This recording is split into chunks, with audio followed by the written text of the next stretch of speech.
We are back on It's Always Game Day in Cincinnati. Lindsay, Patterson, Mike Santagata here. Mike, how you doing? I'm doing great. How are you doing? Not bad, not bad. It's Monday, got a storm rolling in, baseball's starting, draft is here. It's April Fool's Day as we're recording this. I'm just ready. I'm ready for the NFL draft. 3 weeks from Thursday. I'm not. Why? I mean, I had a lot of personal things going on. I mean, I knew I wasn't going to get that much draft content done this Mm-hmm. year. Draft guys watched this year. It's just I got my wedding coming up in June.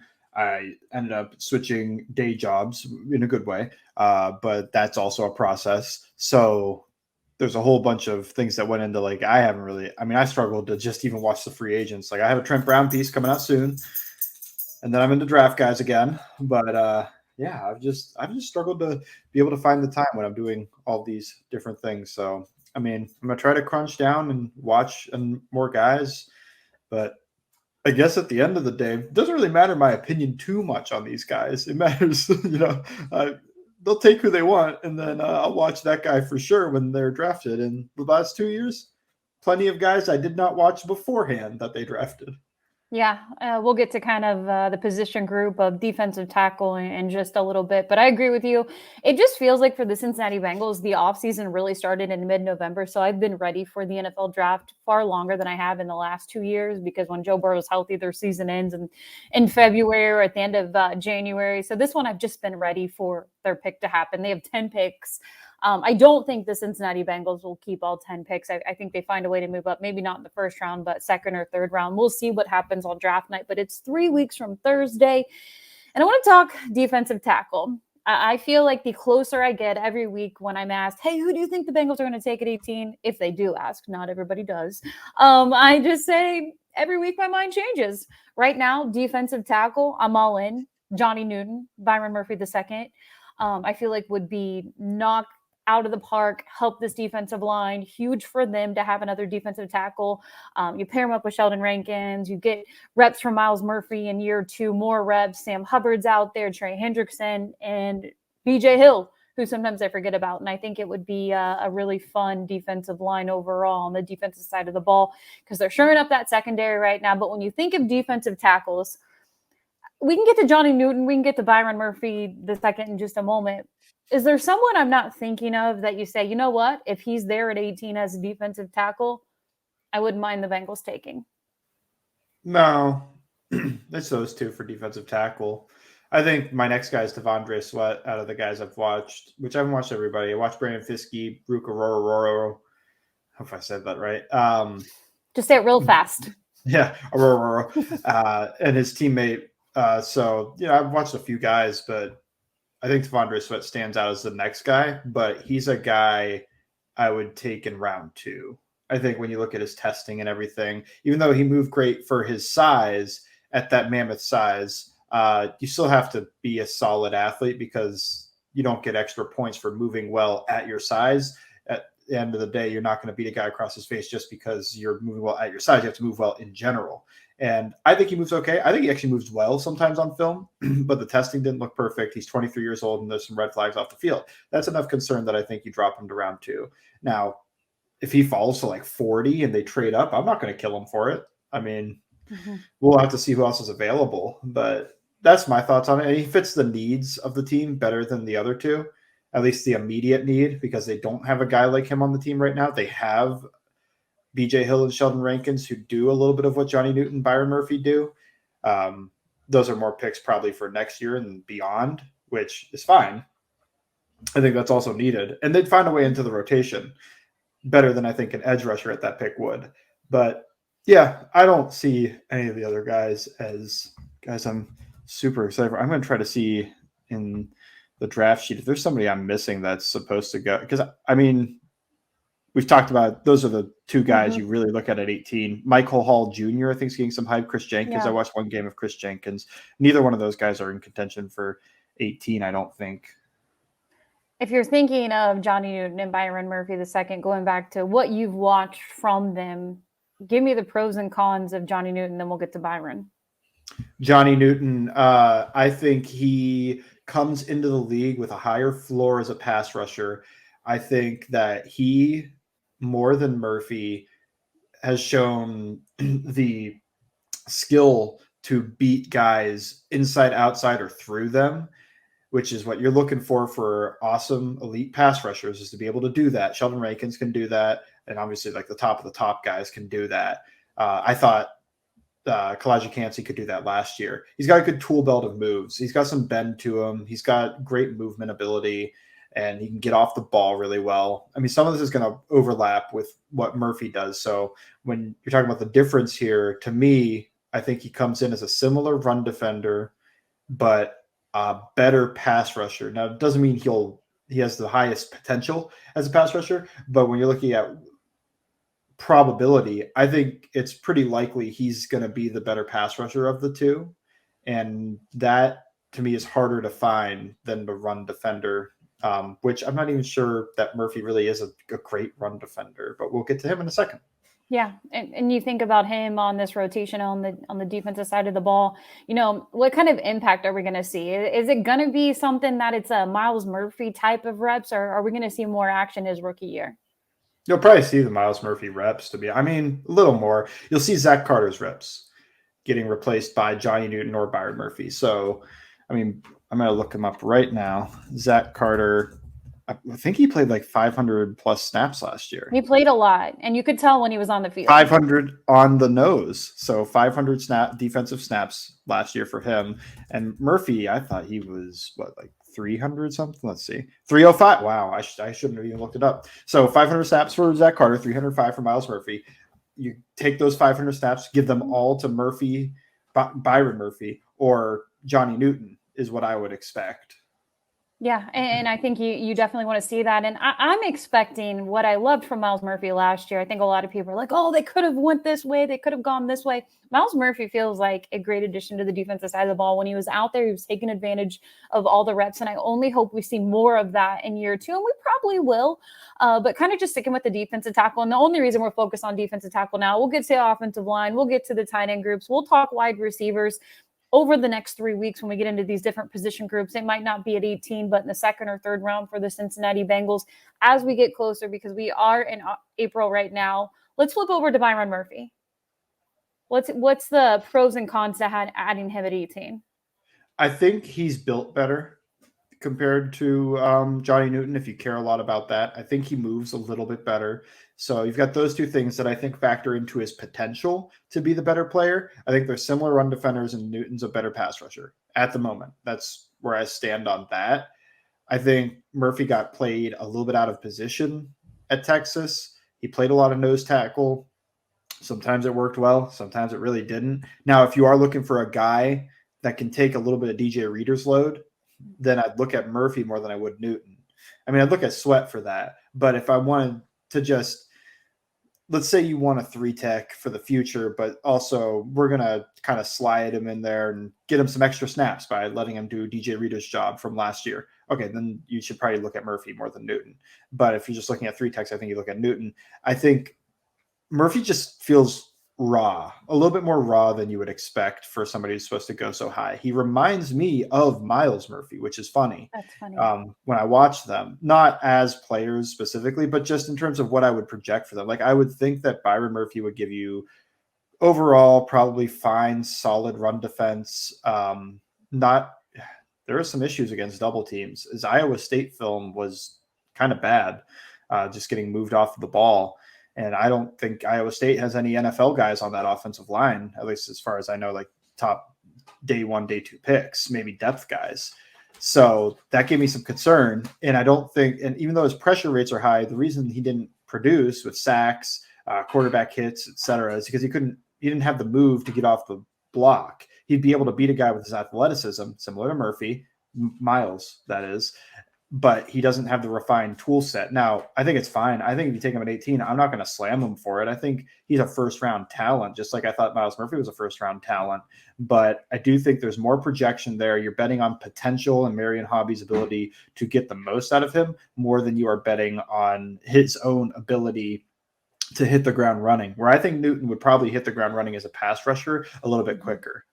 Yeah, it's kind of weird because every week when I think defensive tackle and where the Bengals might go, I get the vibes that they're going to go Johnny Newton if they decide to go defensive tackle. But then Oh, they're also high on Byron. A lot of people feel like they're a little higher on Byron than they are on Johnny Newton. But then you if have Jeff Hobson put out a mock and he goes Johnny yeah, Newton.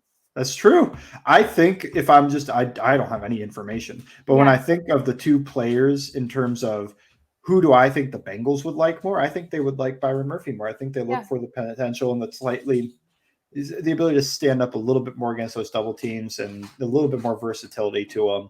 I think they'll like that. They're both young. I think they're the same age actually. So yeah, I wouldn't be shocked, but Yeah. if I had to guess, I would guess that they're gonna go for Murphy over Newton. But Hobson, he's more in the know than me. We'll see. We'll see. I mean, goodness, they're not going to put too much out there, but enough for him to pick Johnny Newton. I was actually a little surprised over an offensive tackle because we've said it before, and I don't want to get too into the offensive tackle prospects. We've talked about him plenty, but we'll talk about him in another episode leading up to the draft. Is JC Latham just feels like a pick for them at 18. Obviously, Mims would could be a possibility. The potential could be really high. We don't know what that's going to look like in the NFL for him. But without getting too much into offensive tackles, what is your vibe right now if you were to put percentage wise on where you think the Bengals might go at 18 for position groups? Oh, position groups. I think offensive tackle is the highest. I might give it like a 50%, Mm-hmm. which is pretty high when you think of every position group. I think your next highest is probably defensive tackle, right? Like Yeah. I think when you're looking at those two, that those are clear and obvious choices as well. Your third highest, and maybe you give that one 25, 30%. Third highest is probably wide receiver. I think that there's a chance they just love Brian Thomas and can select him. I'm not sure there's anybody else that they're really looking at 18 there that would fit the bill.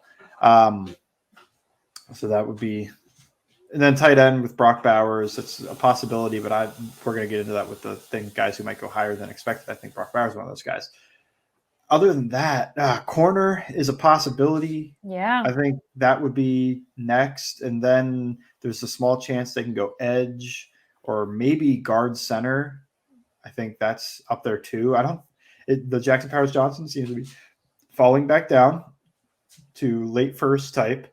But if they draft like Troy Fatanu, what does that count as if they start him at left guard next year? Does that count as they drafted a guard even though he didn't play it last season? It's absolutely huge. Could you imagine if Trent Brown could stay healthy the whole entire season and you get production from him at right tackle and then you get a guy like Troy and put him at left guard? That would be one of the strongest offensive lines that Joe Burrow has ever had if he pans out. On paper, that would be the best offensive line he's had. I think even if you draft like a Fuaga or maybe even a Latham, they could start at guard because of Trent Brown. Why not? Why not get him out there? Get your best. I've always said it when it comes to offensive linemen, put your best 5 players out there, figure it out later. If you have those players competing for the left guard position, if you have them competing at right tackle, put the best players out there and make it work. And for Trent Brown, I feel like you got to keep him at tackle. I don't think you want to move him inside, but we'll see what the offensive line looks like. And, if they do go offensive line, it's kind of crazy. I want to say this before we move on to some of the mailbag questions. If the Bengals would have lost maybe, and I was in it. I was in it during the season because I wanted them to win games because I didn't want the season to be 7 games of 7 straight losses.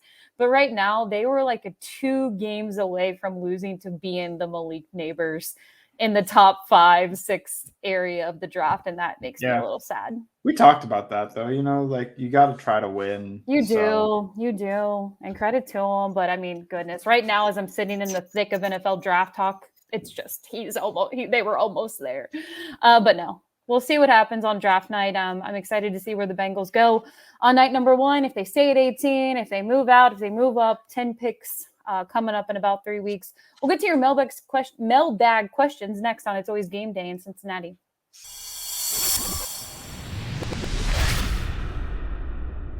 We are back on It's Always Game Day in Cincinnati. Lindsay Patterson, Mike Santagata here. It's the point between free agencies really calming down, there might be a few signings, or the Cincinnati Bengals might just keep some money to roll over, get an Evan McPherson extension done.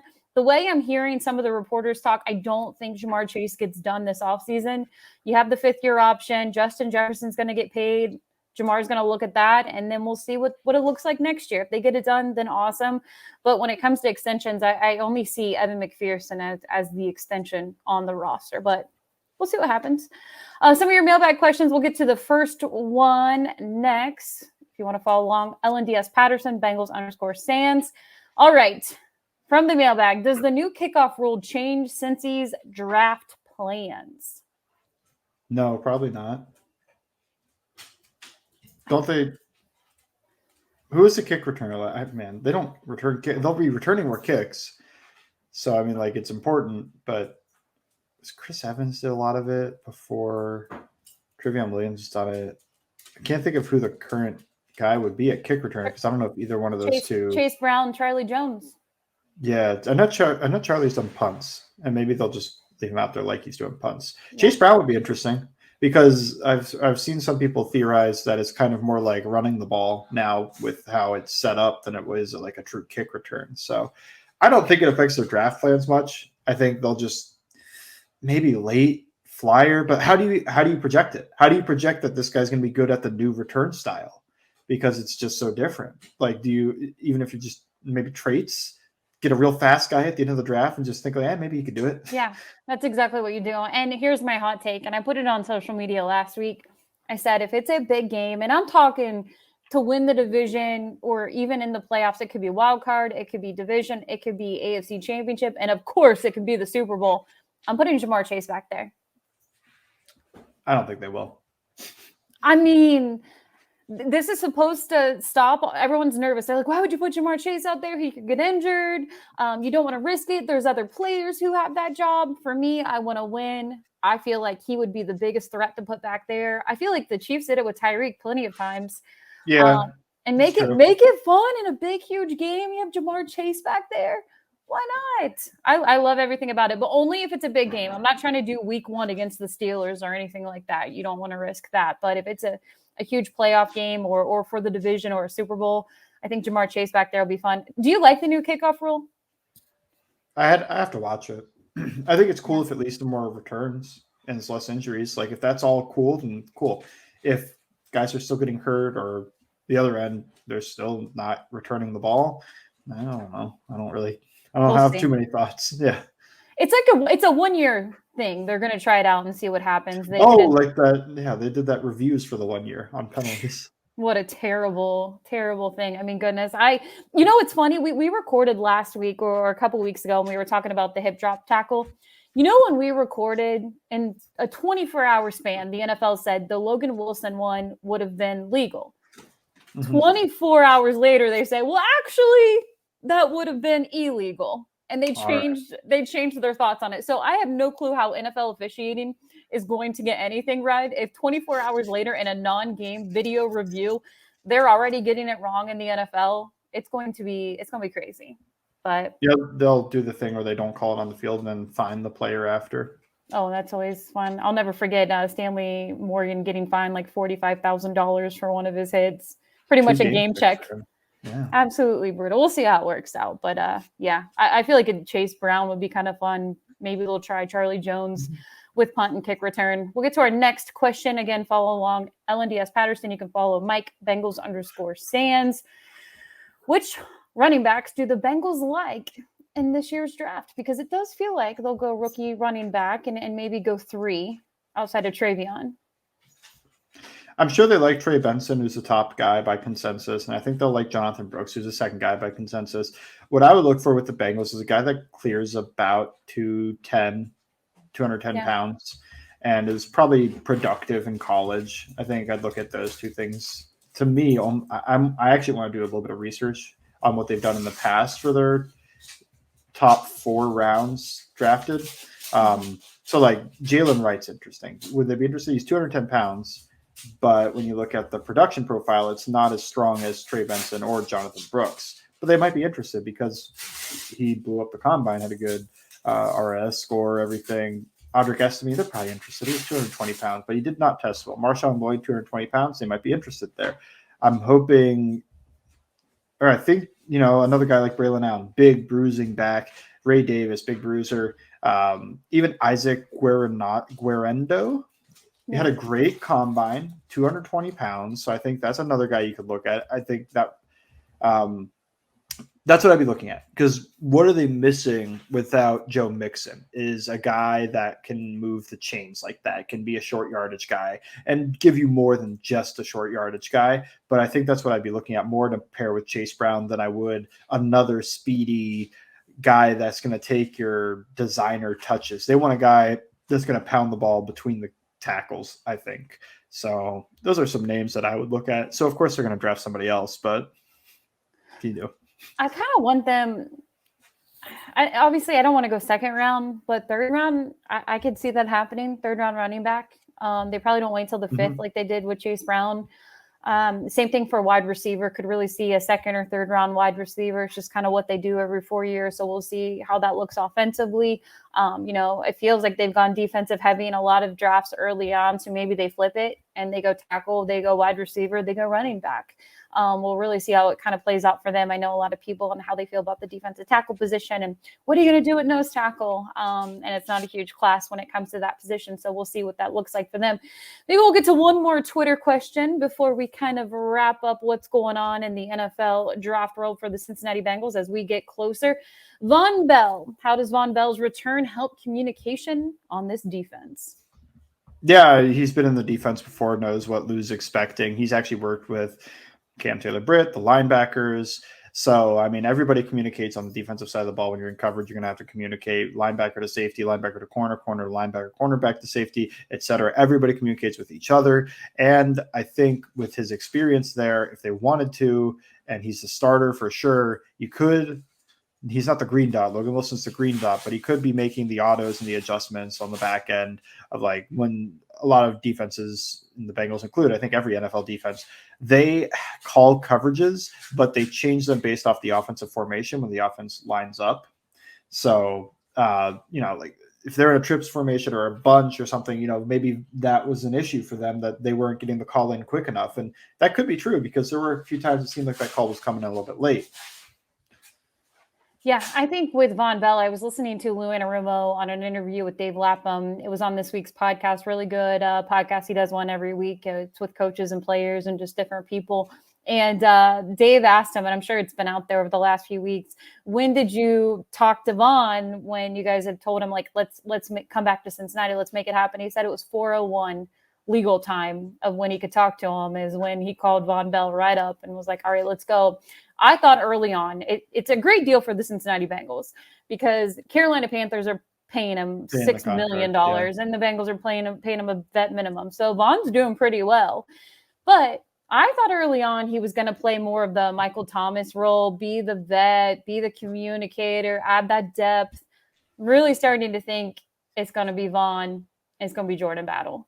And I don't know where Dax goes or where he is on the field. And maybe they rotate different guys. But just the way you hear Vonn Bell's coming back, the veteran, the leader, I just feel like we're going to see more Vonn Bell than maybe Dax Hill. I mean, yeah, I think that's a guarantee. I mean, I don't know. Maybe not a guarantee. That's too far. I think it's very likely, though. I think that it is going to be a 3-person battle for the second starting safety job. And I've talked a lot about how I don't think the third safety is like a real big position for them. I think it's all hype, all off-season hype, because it's like a 10% of snaps type of deal, at least so far. What can you actually boost that to? It's not going to get boosted up to 40% of snaps. I've talked a lot about it, but like the reason, in my opinion, is because who do you take off the field? Are you taking Pratt off the field now that he's paid? Probably not. But that would be the only choice because Mike Hilton is a slot-only player. Well, you get with a lot of these third safety sets like the Ravens and some of these other teams is their third safety is the slot corner. And maybe that's your Dax Hill idea for next year. But even that, like you're in the year 4 with the guy. I don't know if they're going to trust him to take over a starting job. So, yeah, this year, I don't see a third safety being a big impact. So I think whoever wins that second safety job is going to be big. Yeah, we'll see what happens. Their offseason program begins April 15th, and they really don't get back into action until May 28th. They're actually starting a little bit later than a lot of NFL teams. I think it's smart, probably allows Joe Burrow to take his time. There was a report last week. Joe Burrow has been throwing. I'm sure it's light throwing, it's structured, and he's obviously with the trainers and when he's doing it, but feels like a positive impact and update. Joe mentioned to Ben Baby last month, he's expecting to make a full recovery by mid-May to be fully cleared. So we'll see what that looks like. And by the time the team really gets their off-season activities, which they're going an extra weekend longer than they normally do, but they are going later. So maybe that'll help getting Joe Burrow back there and just to kind of see how different this off-season could be for this group. And we'll get some more as we get ready for the NFL draft. We have one more Twitter question, just a quick preview to what's ahead on It's Always Game Day in Cincinnati.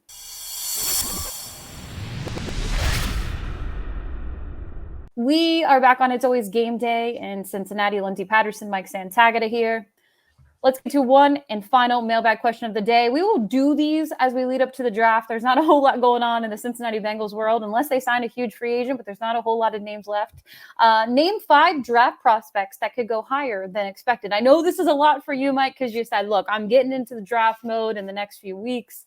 You could just kind of put a couple out there if you think they're going to go higher than you expect, maybe in the first or even second round. Okay, so I don't mind firing from the hip, though. Like, okay, this is not. No one's going to judge you. They're not going to say, well, Mike didn't get this right. Do what you want. You probably watch more tape than anybody else. Yeah, but this is not going to be tape-based. This is going to be just vibes-based and Love it. Kind of like the profile from what I've read. I think guys that'll go – I mean, Xavier Worthy's an easy call to probably go higher than expected. He's consensus big board ranked number 33 right now. I think he goes in the first round because he blew up the combine. I think Bauer's going to go higher than expected. I know he's consensus big board 9, but I don't think he'll even be at 12. I think he's going to go around that 9 mark. And it's just elite talent does that. Let's see. Offensive tackle wise, I don't know. I think that's tough. So I'm going to skip that one. Yeah. I think when you're looking at, I think Byron Murphy goes well ahead of Johnny Newton. I think that's been the take for a while, but I kind of agree with the idea. Is there an edge? Just speaking of my 3 guys now, I feel like it's another layup to say JJ McCarthy probably goes pretty high, but I'm not. I hope so. Yeah, I mean, I think he goes top 10. Love it. Based off of what everybody said. Quinion Mitchell, I know he's right now tied with Terry and Arnold basically in consensus rank. I think he goes well ahead of Terry and Arnold after the combine. I think people are going to fall in love with that. Yeah. Was that 4? Is it 5? Yeah. You get 4. Get one more. Get one more. 4? Yeah, I got to get one more in there. Let's see. Let's maybe not go with a first rounder because I'm running out of first rounders that might go higher than expected. So let's say, oh man, I'm trying to find. Man, the consensus board. Come on, give me something here. Is there an edge interior guy? That Mason Smith guy, he's getting a lot of hype. I wonder if he goes in round 2. Because the Bengals they met him at his pro day and then also hosted him on a top 30, it seems like, from what I read. So I think he'll go a little higher than maybe we were expecting at least a week or 2 ago. What do you think about the pro days and the top 30 visits? Do you put too much into it, or are you just like, all right, let's just see, maybe they're just doing their homework? I think those are more important than any of the other meetings. Mm-hmm. When you're looking at guys that for the last couple of, I mean, Yossi Voss was a top 30. I think there were plenty of other top 30 visits. The Bengals are weird, though, because I don't think it matters that much for them. Mm-hmm. They'll draft a guy that they didn't really meet with, or at least publicly meet with. So we'll see. I don't know. I think it's the most important of the meetings, but for the Bengals specifically, I don't know how much it matters.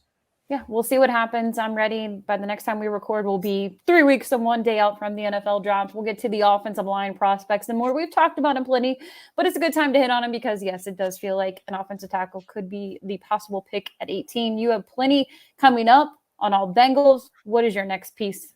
Trent Brown. I know I'm late. I'm sorry, but like I It's said, I okay. had a lot of things going on in the personal life, so I'm gonna hit him. I'm skipping the other free agents. Sorry, maybe I'll do it like after. Maybe that's like easy content after the draft, and we're in the middle of dead season. And they're like, yeah, what is Zach Moss or Mike Gesicki, or how are they going to implement them? So right now, it's gonna be Trent Brown coming soon.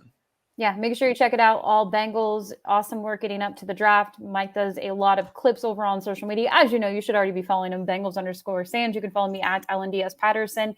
We will be back later this week to talk more NFL draft and more about the Bengals offseason on It's Always Game Day in Cincinnati.